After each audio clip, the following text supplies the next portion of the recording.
Ada stormed into the house, her face flushed with anger. She didn't even bother to knock. The door slammed loudly behind her, making Amaka, who was quietly flipping through a magazine in the living room, jump in surprise. Amaka. Ada's voice was sharp, slicing through the quiet afternoon air. Who is that girl in my room? Amaka didn't even look up.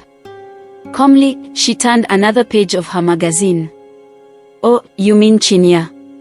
She's our sister, she said, her tone light as if she were talking about the weather.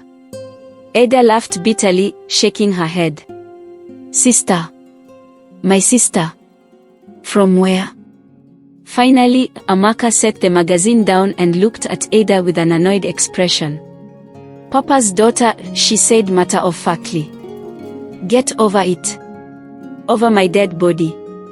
Ada spat. You think you can bring in some stranger and force me to call her my sister?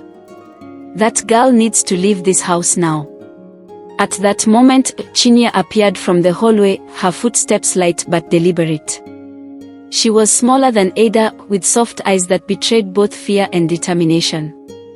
I can hear you, Chinya said quietly, folding her arms across her chest. Ada spun to face her, her eyes narrowing. Good. Then hear this, pack your things and leave. You don't belong here. I'm not going anywhere, Chinya replied, her voice steady despite the tension in the room. Papa wanted me here, and I'm staying. Don't you dare mention Papa to me. Ada's voice rose to a shout. Her fists clenched, and her face grew redder. You have no right to talk about him. This is my house, not yours. Amaka, who had been silent for a moment, stood up from the couch and stepped between them. Ada, will you calm down? What is your problem? My problem? Ada turned on Amaka, her voice dripping with sarcasm. You're my problem. How could you go along with this? Did Papa even tell you about her before he died? Amaka hesitated, the brief pause confirming Ada's worst fears. Yes, Amaka admitted softly. He did. Ada froze. Her mouth opened slightly in shock, but she quickly recovered, her voice rising again. And you didn't think I needed to know? You kept this from me? Papa wanted to handle it himself, Amaka explained. I didn't think it was my place to interfere. Well, he didn't handle it, did he? And now I have to deal with this nonsense. Ada shouted, throwing her hands in the air. Chinya, who had been standing quietly, stepped forward. Her voice was gentle but firm. I don't want to fight, Ada. I just want us to live in peace. Peace? Ada scoffed. With you? Impossible. Amaka sighed, rubbing her temples. Both of you need to stop shouting. This isn't helping. Ada ignored her and glared at Chinya. Let me warn you. If you don't leave this house, you won't like what I'll do next. Chinya held her ground, looking Ada straight in the eye. Do your worst. For a moment, the room was silent. Then Ada turned to Amaka, her voice dripping with venom. Amaka, if that girl is still here tomorrow, you'll regret it. Before either of them could respond, Ada stormed out, slamming the door behind her. The tension in the room was suffocating. Amaka sank back onto the couch, holding her head in her hands. Chinya stood quietly, her hands clasped tightly together. I didn't come here to cause trouble, Chinya said softly. I know, Amaka replied, her voice weary. Just give her some time. Chinya shook her head. I don't think time will fix this. Amaka sighed deeply, not knowing what else to say. The next morning, Ada woke up with a plan brewing in her mind. She wasn't going to let Chinya settle into her house like she belonged there. She stormed into the kitchen, her wrapper tied tightly around her waist, and found Amaka sitting at the dining table sipping tea while Chinya helped Auntie Ngozi prepare breakfast. Good morning, Chinya greeted softly, glancing at Ada. Ada ignored her, slamming a cupboard shut as she grabbed a cup. What's for breakfast? She asked coldly. Pancakes and akara, Auntie Ngozi replied without looking up. I hope she's not eating from my food, Ada snapped, jerking her head toward Chinya. Chinya flinched but said nothing. Amaka, however, had had enough. Ada, why are you like this? Must you create drama this early in the morning? Ada turned on her sister, her cup clinking loudly against the counter as she set it down. Don't tell me how to feel. Do you think I'll just sit here and let a stranger take over my house? Chinya finally spoke up, her voice trembling but steady. I'm not a stranger. I'm your sister. Don't call me that. Ada yelled, pointing a finger at Chinya. You are nothing to me. Before anyone could respond, Auntie Ngozi stepped in, her voice firm. Enough. Ada, sit down and eat your food. All this shouting won't solve anything. Ada glared at the older woman but begrudgingly sat down. She stabbed at her pancakes angrily, muttering under her breath. Chinya, trying to keep the peace, carried her plate to the living room to eat. But Ada wasn't done. She waited until Chinya was out of sight before turning to Amaka. If she thinks she can just stroll in here and act like everything is fine, she has another thing coming, Ada hissed. Amaka sighed, her patience wearing thin. What do you want her to do, Ada? Leave? Papa wanted her here, and whether you like it or not, she's part of this family. Family? Ada scoffed, pushing her plate away. She's not my family. And I'll make sure she knows it. Later that afternoon, Chinya decided to take a nap. She had barely closed her eyes when she heard loud banging on her door. Open this door. Ada's voice thundered. Chinya sighed and got up, unlocking the door cautiously. Before she could say a word, Ada barged in, holding a pile of clothes. Here, Ada said, tossing the clothes onto the bed. These are the only things you're allowed to wear in this house. I don't want to see you in anything fancy. You're not here to impress anyone. Chinya stared at the clothes, old, faded wrappers and oversized t-shirts. I can wear what I want, she said quietly. Not in my house, Ada snapped. If you don't like it, you can leave. Chinya's calm demeanor only seemed to fuel Ada's anger. She stormed out, slamming the door behind her. Amaka found Chinya sitting on the bed a few minutes later, staring at the pile of clothes. Don't mind her, Amaka said gently, sitting beside her. She'll come around eventually. Chinya shook her head. I don't think she ever will. Amaka didn't have an answer. Deep down, she wasn't sure if Ada would ever accept Chinya either. In the evening, Chinya was sitting quietly in the garden when Amaka approached her. You know, Papa really loved you, Amaka said, sitting beside her. Chinya smiled faintly. I know. He told me so many stories about you and Ada. He was so proud of both of you. Then why didn't he tell us about you? Amaka asked, her tone not accusatory but genuinely curious. Chinya hesitated, her fingers playing with the edge of her dress. He said he didn't want to cause trouble. He wanted to wait until the right time. I guess he ran out of time. Amaka nodded, understanding but still feeling the weight of the situation.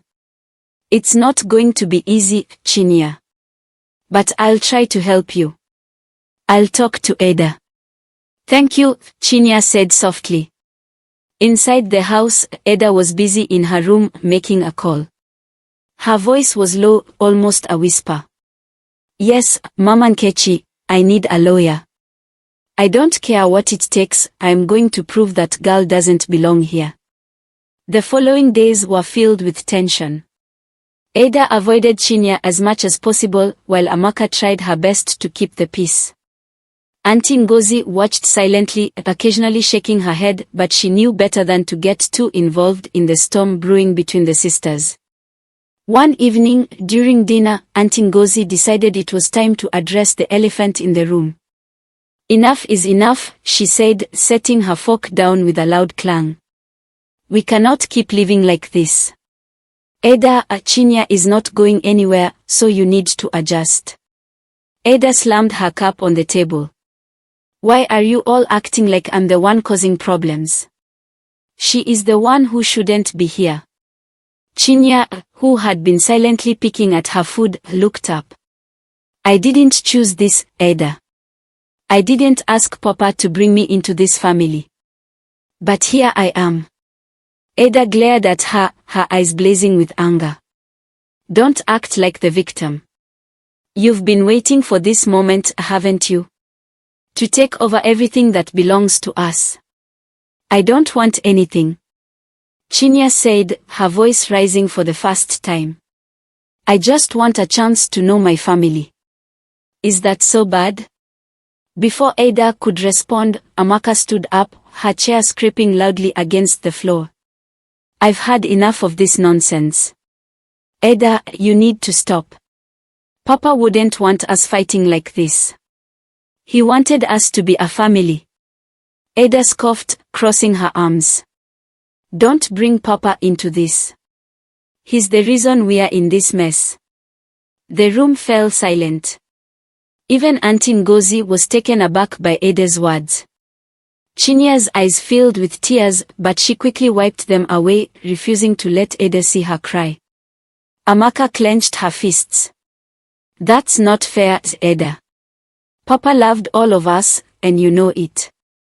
"Maybe," Ada said coldly, standing up. "But that doesn't mean I have to love her." She stormed out of the room, leaving the others in stunned silence. Later that night, Amaka found Ada sitting on the veranda, staring at the moonlit compound.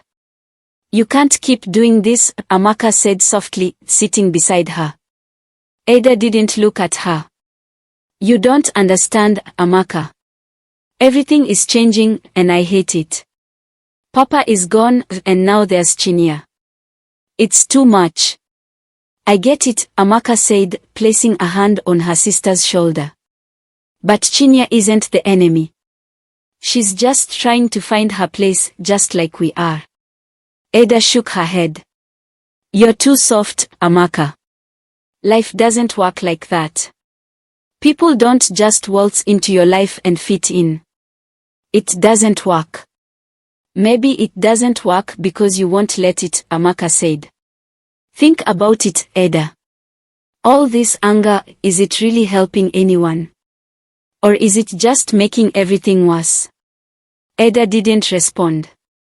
She stared at the stars, her mind racing. Meanwhile, Chinya was in her room, going through an old box Papa had left for her. Inside, she found a faded photograph of a young man holding a baby. Tears welled up in her eyes as she recognized her father. "Papa," she whispered, tracing the photo with her fingers. "What do I do now?" At that moment, Auntie Ngozi knocked on the door and walked in. She sat beside Chinya, her eyes kind but tired. "You have a good heart, Chinya," she said. "But good hearts often face the hardest tests. Be patient with Ada. She'll come around." Chinya nodded, clutching the photo tightly. "I hope so, Auntie. I really do." The next morning, as the sun rose over the compound, a loud knock on the gate startled everyone. Ada rushed to see who it was, only to find a stern-looking man in a suit holding a briefcase. "I'm Barrister Ojo," the man said, adjusting his glasses. "I've come to discuss the inheritance with the family." Ada's heart raced. This was her moment. "Please, come in," she said, forcing a smile. As the lawyer stepped inside, Chinya and Amaka exchanged nervous glances. Auntie Ngozi folded her arms, watching Ada closely. Something told her this visit would change everything. The living room grew tense as Barrister Ojo opened his briefcase and pulled out several neatly arranged documents. He cleared his throat and adjusted his glasses again. "Good morning," he began, his tone formal but firm. "I am here on behalf of your late father, Chief Obi Okafor, to discuss the final distribution of his estate. As you all know, Chief Okafor left specific instructions for this process. My job is to ensure these instructions are followed to the letter." Ada sat forward, her heart pounding. Amaka shifted nervously in her seat, while Chinya tried her best to look composed, though her fingers fidgeted with the hem of her dress. Auntie Ngozi stood in a corner, observing silently. Barrister Ojo flipped through his documents. "Chief Okafor's will was written with careful consideration for all of you. He emphasized unity and fairness, but I understand that emotions can run high in these situations." He glanced around the room. "I trust we can proceed calmly." Ada shot a glare at Chinya, who avoided her gaze. "Let's get on with it," Ada said sharply.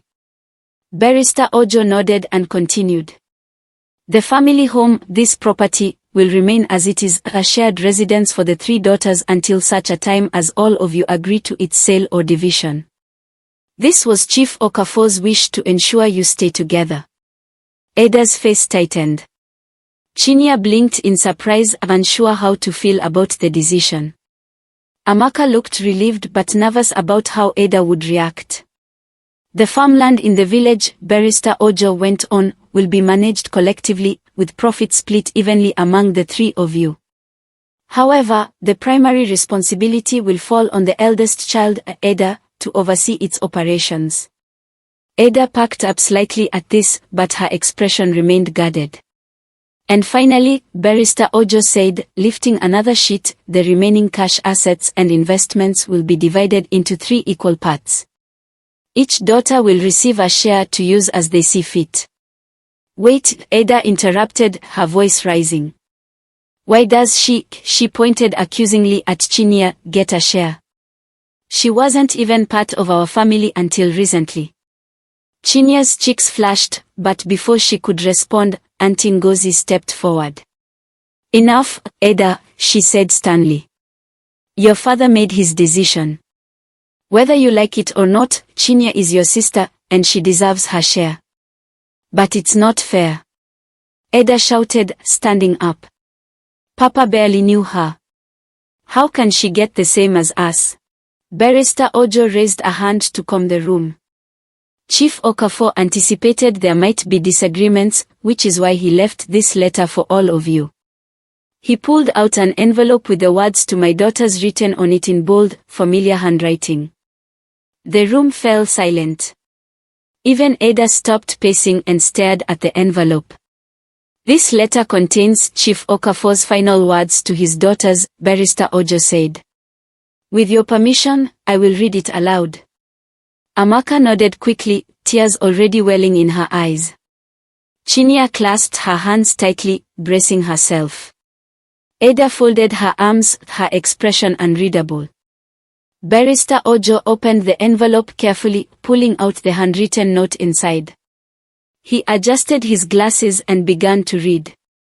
"My dear Ada, Amaka, and Chinya. If you are hearing this, it means I am no longer with you. But know that I am watching over you always, and my greatest hope is that you will take care of one another. Ada, my firstborn, you have always been strong and determined. But strength is not just about standing tall, it is also about lifting others up. Remember this as you guide your sisters.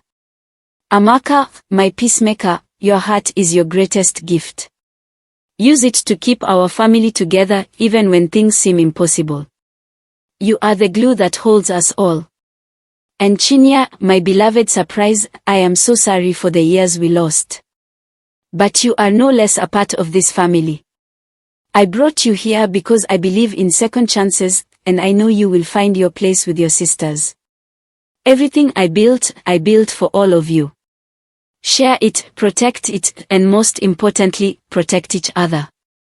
The Okafor legacy is not just land and money, it is family. Never forget that. With all my love, Papa." When Barrister Ojo finished reading, the room was quiet except for the faint sound of Amaka sniffing back tears. Chinya wiped her eyes silently, while Ada sat frozen, her face a mixture of emotions she couldn't quite place. Auntie Ngozi broke the silence. You've heard your father's wishes. The question now is, what will you do with them? Ada looked at Chinya, who hesitated before meeting her gaze.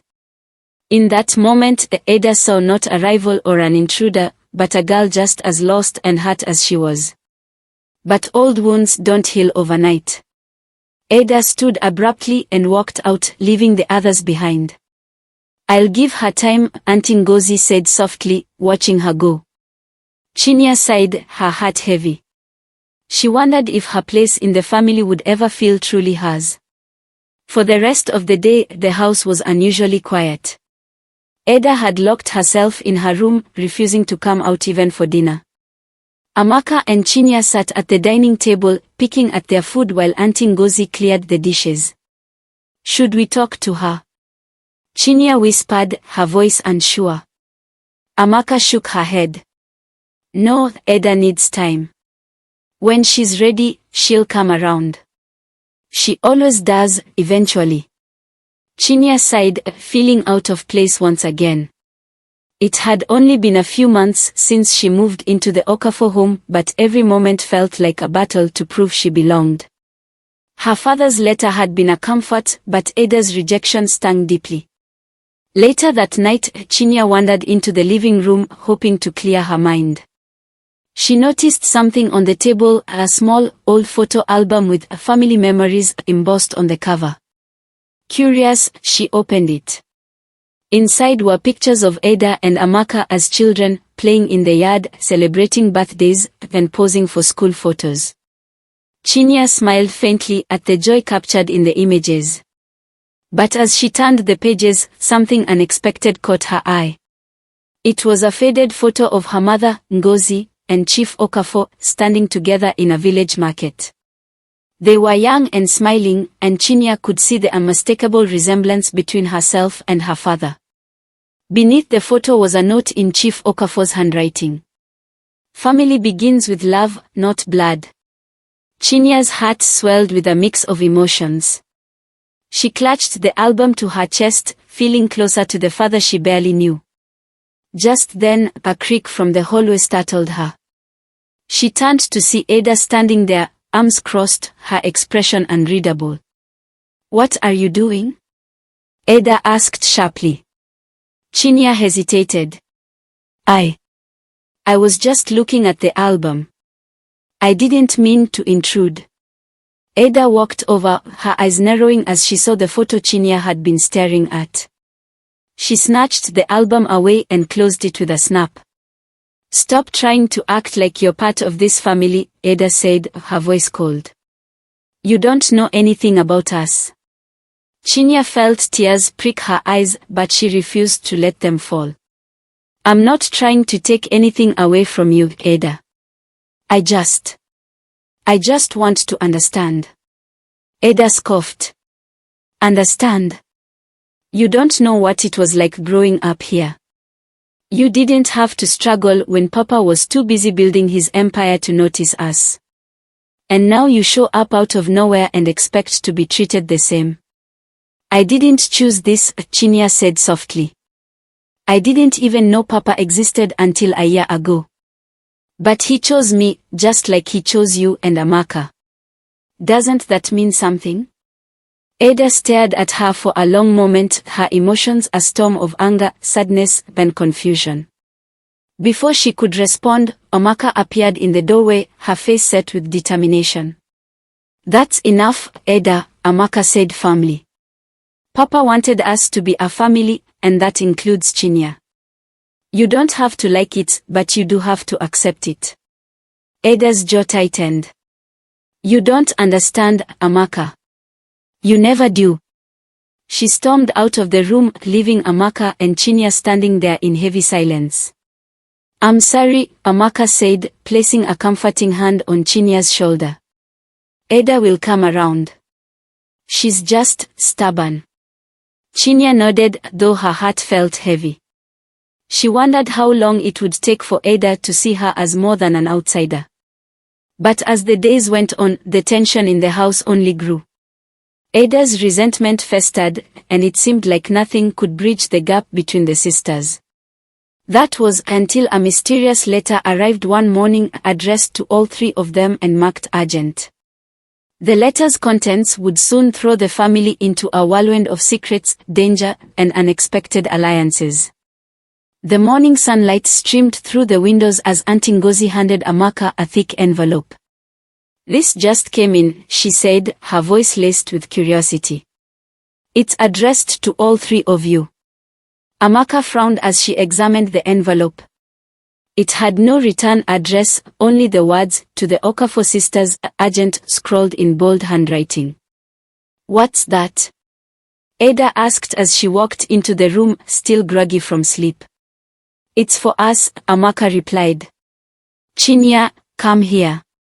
We should open this together."